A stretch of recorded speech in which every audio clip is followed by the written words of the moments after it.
Hey y'all, thanks so much for joining us today at The Heart. My name is Dominic Insenius. I'm the leader of this church community, and I'm so grateful that you have taken some time out of your day in your journey of faith to be a part of what God is doing here in the city of San Marcos. We have a saying around here, you don't have to go to church here to go to church here, and that means you are welcome to enjoy this message from your tablet, phone, or computer, wherever you're watching it on. Big things can happen when we expect God to move. So I pray today that God would speak to you through this message. The message today can encourage you and empower you to move throughout your week and what's next in your life. So enjoy this message.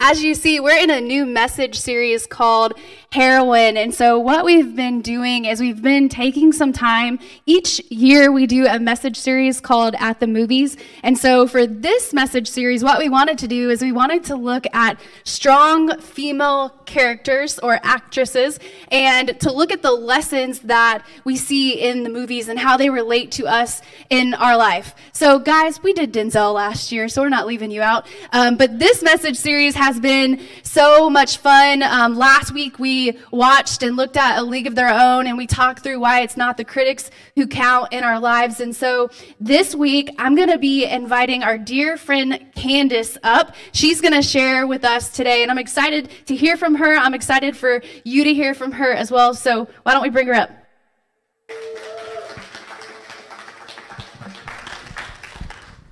Thanks, Crystal. Hey everybody, I'm Candace MacArthur. Want to tell you a couple things. I've got 2 kids, Gray and Owen, and honestly, most of the things I'm going to talk to you about today, my daughter Gray has taught me because she might be the most empowered woman I know. True story, we were going back to school shopping last year, perusing the aisles of Target, of course, and she and I have very different style. Let me just say that right now. I'm simple and neutral. She has glitter and rainbows and unicorns. And so we're like looking through the clothes and I'm like, what about this gray? And she's like, it's not my style. It's not my style. And I'm like, okay, but what about this one? Mom, it's not my style. And I kid you not, I'm gonna sing, and this is really embarrassing, but she created a song in the middle of Target and said, you don't know my style, I'm gonna get my style, literally walking through the aisles of Target. And so we came home with sequins and glitter and rainbows and all the things, because that's what makes her happy. So she is the most empowered person. She's teaching me about what this means. I'm also a therapist here in town. I own a practice, Sparrows Counseling. I get a little hesitant to tell people that. I'm not psychoanalyzing you, I promise. I'm not like trying to read you. Maybe sometimes I am, but not all the time. And I also want to come at this a little bit more honestly. When Dom had approached me to be a part of this series with you guys, I was like, you are asking the wrong girl, buddy. Like, I am not sitting here feeling like I'm empowered and I've got this. Most of the time I'm like failing rather than leading, doubting rather than confident, all those fun things. So I want to tell you, I'm not coming to you as an expert today. I'm really coming at this like, hey, let's take this journey together and we'll see where we go. So like Crystal said, Summer at the Movies, I think is what this whole thing is called, and As Good as It Gets is the movie that we're going to talk about today. I think this movie's like 20 years old, maybe. I should have done some more research on it.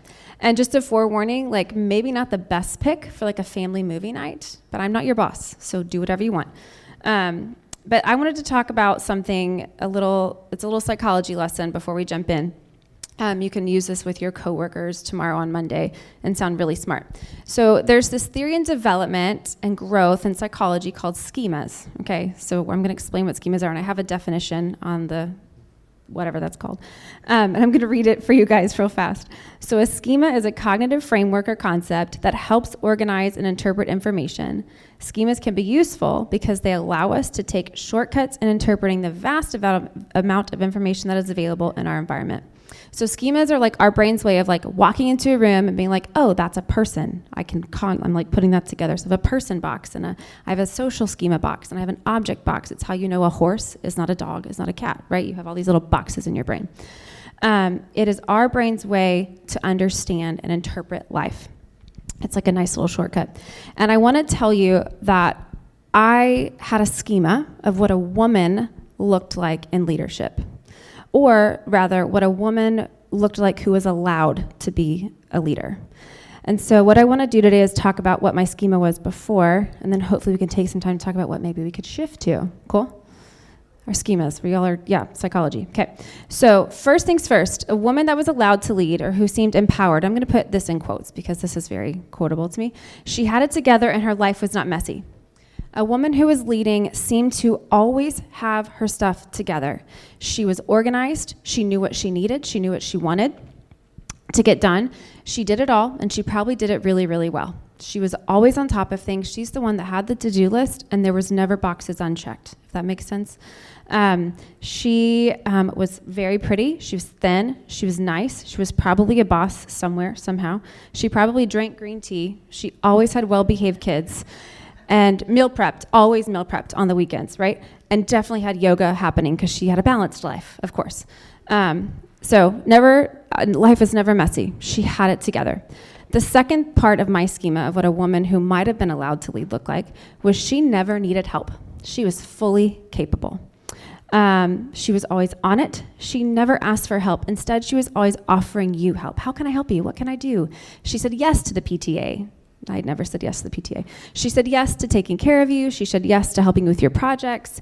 She seemed to handle everything really, really well, almost like a superwoman of sorts kind of thing. And she was there for you. She showed up, and she probably had snacks because she was always prepared. Okay, and then the third kind of component of my schema is that she fixated on everyone else and what they needed. She was keenly aware of everyone else and what they needed, probably before they themselves knew they needed it, if I'm being honest. She is hyper-focused on others, and this hyper-fixation on others was actually celebrated by society. Look at her, she's so selfless. She's doing all the things, right? Like, we celebrate this in women a lot. And so I want to tell you, this is just my schema, to come back to that word. Each of you probably have your own of what it has looked like for a woman who is allowed to lead or has led in your life. So mine is not yours is not mine. So just take a note of, like, maybe get a picture of what that might be like for you. And just, as I reviewed my list of my schema as I was preparing for this, I felt some feelings. So a therapist is always going to bring up feelings just for a minute. This is the only time, though, today, okay? Then we'll put those away. Because that's what we do with our feelings. I was exhausted. This is an exhausting list. Like, I could not do all those things. It's impossible. I was a little mad. I'm like, man, maybe a little mad, which mad is a good feeling, just so you know. It's allowed. And then I was sad, okay? Because it just felt like this woman, this person that I was trying to emulate, that I was trying to become, was absolutely impossible. It was never going to happen. And here's the thing. For some reason, the picture I held of a good woman, of a woman who was allowed to lead or got to lead or was somehow leading in some capacity, seemed to include becoming less and less of herself and just was making everybody happy. That's what she needed to do. This woman seemed like Superwoman, but here's what I really came to believe. This woman had no idea who she was, and nobody really knew her either. There's a writer I love. Her name is Glennon Doyle. Maybe Google her, maybe don't. Yes, okay, yeah. And she says this: we have lived as if she who disappears the most loves the most. We have been conditioned to prove our love by slowly ceasing to exist. And this was my schema. This is what I believed about women. This is what I believed was my duty and what I was supposed to do. And a lot of that changed about 2 years ago, and that just started unraveling. And here's the thing, schemas are awesome until they're not awesome, because they work really well until you get new information. So when you're a little kid and you're learning about animals, an animal that has 4 legs and ears is a dog. That's what it's dog, right? But that kid sees a horse but calls it dog because he doesn't know that there's other things out there, right? So he's getting new information. He's like, oh, there's a dog, and then I have a horse, right? Okay. So I started getting a new information. I started taking in information about what it meant to not only just be a woman, but what it meant to be human. And the way I was looking to live was not human, in my opinion. So we have a choice. We drown out the new information and just go into denial and ignore it, which a lot of us do really, really well, myself included. Or we have to form a new schema. We have to create something new. We have to make a new box for this. So I slowly began forming a new box, a new schema for what it looked like to not just be an empowered woman, but empowered person. Because here's the deal, like, take out the woman part of it. This is just what it means to be human and an empowered human. That's what we're trying to do here. So we're going to try and shift a little bit, maybe even create a new box for each of you. And we're going to look at it through the lens of as good as it gets, and then later on through a part of Scripture. So let me give you like a little rundown on the movie. So we have Carol, who's played by Helen Hunt. She is the leading lady of this movie. And honestly, the beginning of the movie, she would check probably every box of my original schema. This woman is like 100% locked in on her son and his health, and that's like all she cares about. That's what she's doing.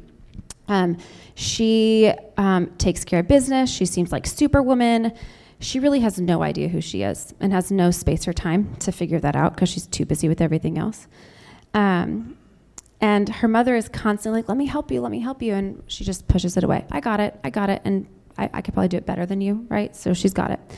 Carol gives up everything for the sake of her kid to a point where she completely loses herself.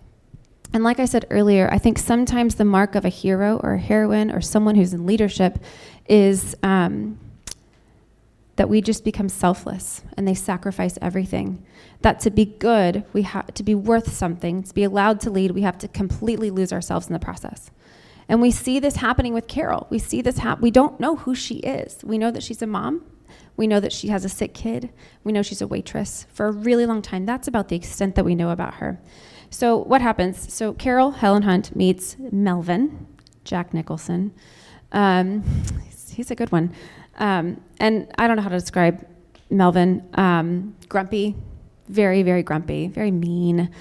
He struggles with OCD, and so his way to manage it is to just put up all these rules and rigid things and consistency and all that, right? And so these two people collide in a restaurant where Carol's the waitress and Melvin gets his breakfast at the same table every morning at the same time, every day.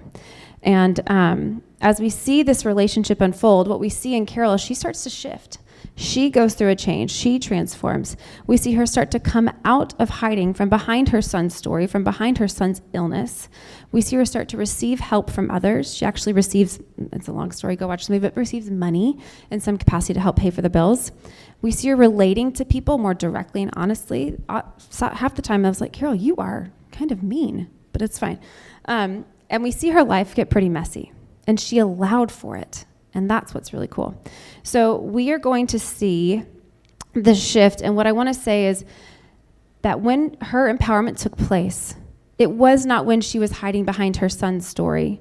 Her empowerment took place when she stepped into her own life, when she received help, and she began practicing honesty. So here's what we're going to do. We're going to start to create our new schema. Okay, there's 3 things that I think we can do to create a different relationship towards leadership and empowerment. Okay, the first thing Carol does is she practices honesty. So to move to a place of empowerment, we get to practice honesty. We see Carol become more and more honest with Melvin over time. She shares about her son. She talks about his illnesses, all that kind of stuff.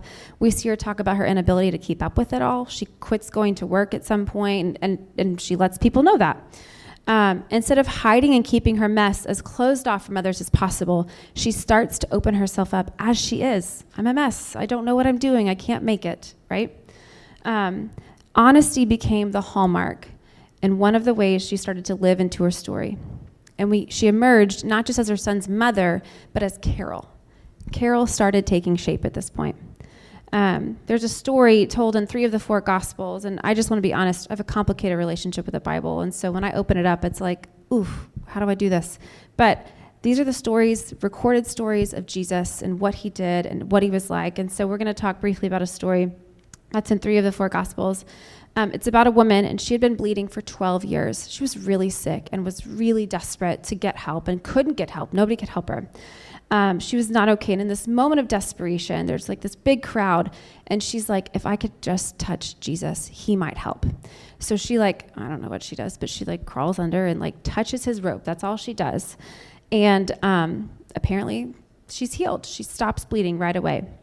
And what happens though, the crazy thing is Jesus is like, somebody touched me. Like he knew that in the midst of this crowd, somebody reached out for me. And he's like, who wasn't? And he's looking for her. And I think she had this moment of like, do I tell him it was me? Do I come forward and say, I was the one, right? Do I come out honestly? And she does this. She steps out from behind the shame of being sick and struggling for so long, from behind managing her pain, and comes forward. And we see this in Luke 8. This is the response from Jesus. Luke 8, 47 through 48, yeah.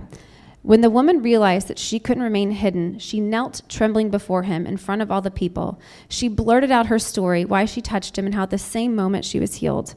And I love this response from Jesus. Daughter, you took a risk trusting me, and now you're healed and whole. Live well and live blessed. And coming forward and being honest that it was her, Jesus looks at her and blesses her. In our honesty, we find well-being because we're not caught in the trap of keeping it all together anymore. We don't do well at keeping it all under wraps. Everything's not fine. You're human. I promise you, it's not all fine. So in this interaction with Jesus, we see him tell this woman that in her honesty, in her risk, in her coming forward, that's what opened up healing in a whole life.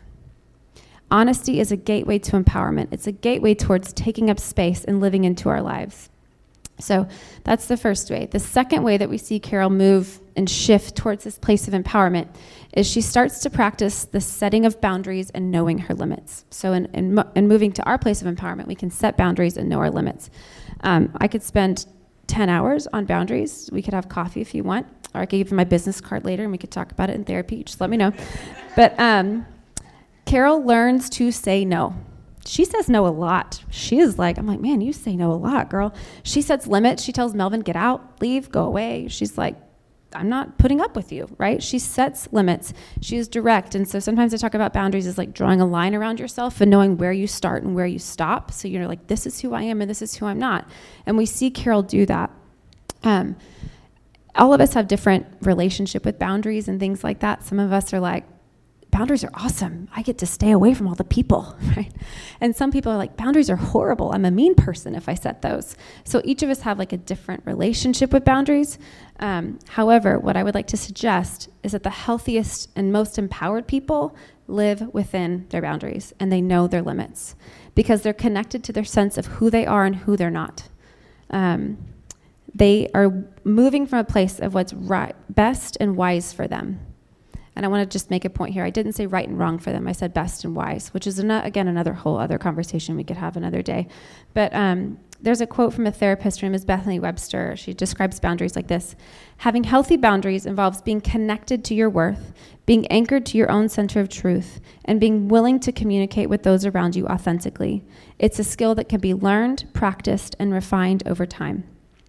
When we start to set boundaries and live within our limits, we can begin to connect with our true selves instead of a false self, right? Of like always having it together and doing all the things and saying yes and blah, blah, blah.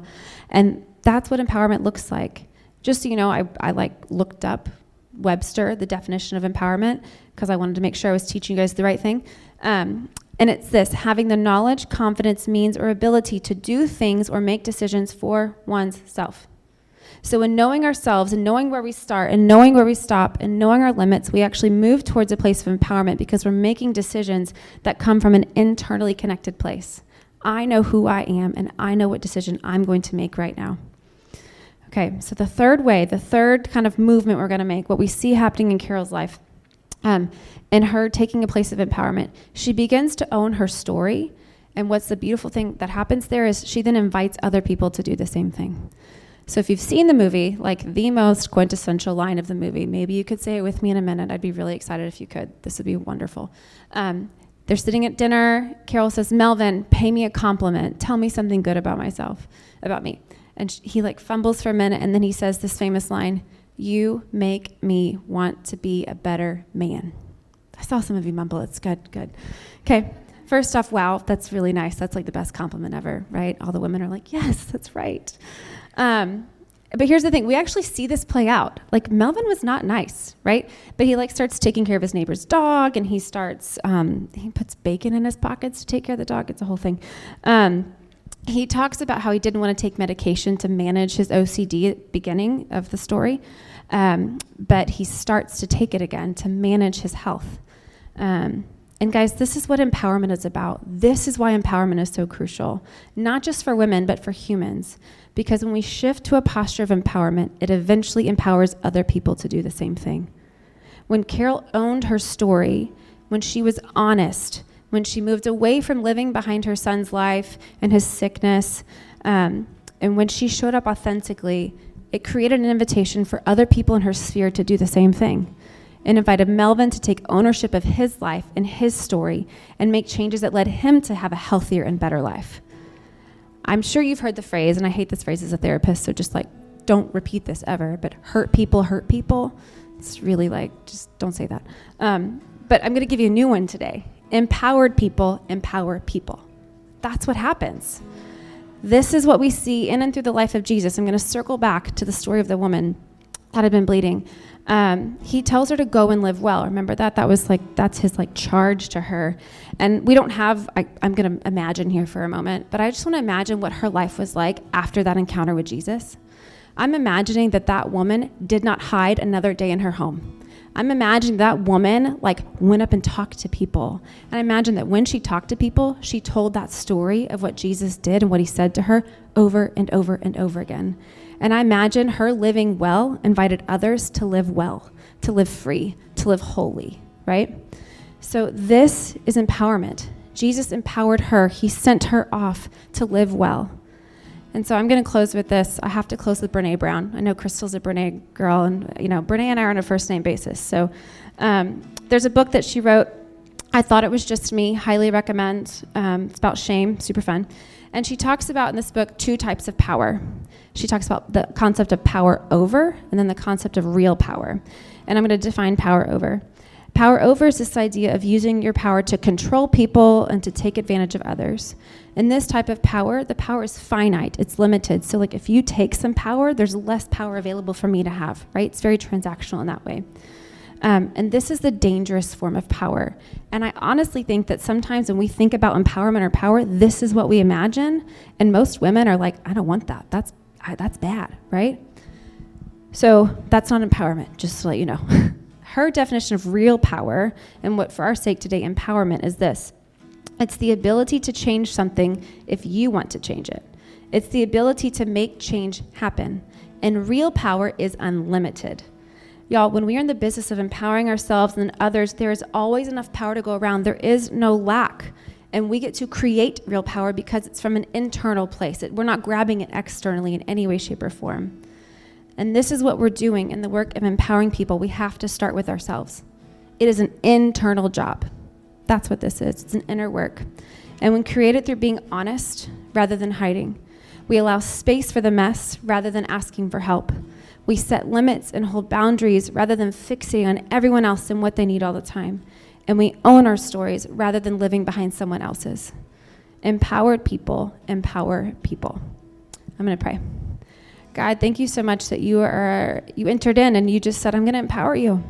That you did not say, here's a formula and do it and just follow my rules. You said, I want you to be your most free and true self. And that Jesus was the hallmark of that. So I just ask that we would all know what that means in our lives today. Show us a step we could take in this process of owning our true selves, owning our stories, living honestly, and not hiding. In your name I pray, amen.